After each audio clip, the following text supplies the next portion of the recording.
বাংলাদেশে ইতিমধ্যে যৌথ অভিযান নামে একটা অভিযান চলতেছে।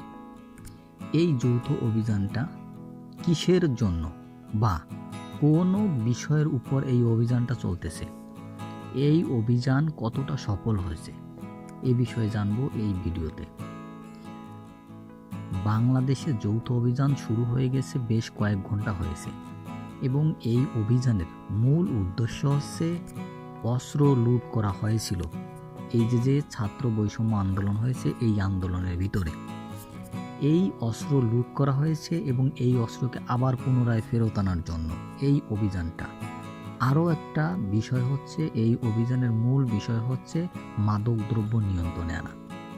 বাংলাদেশ ইতিমধ্যেই মাদকে জর্জরিত।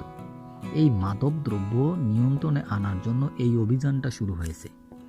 মাদকদ্রব্যের সব বড় বড় গডফাদাররা এ বিষয়ে খুব একটা সতর্ক রয়েছে। আগে থেকেও এই গডফাদারদের ধরা যায়নি। এখন এই অভিযানটা শুরু হয়েছে এবং এই মাদকদ্রব্যের মূল যে গডফাদাররা, তাদেরকে ধরার জন্য এই অভিযানটা শুরু হয়েছে। সাথে অস্ত্র অভিযানও শুরু হয়েছে। অস্ত্র বিষয়ে যাদের লাইসেন্স করা আছে তাদেরও অস্ত্র জমা দেওয়ার বিষয়ে জানানো হয়েছে একটি বিজ্ঞপ্তিতে।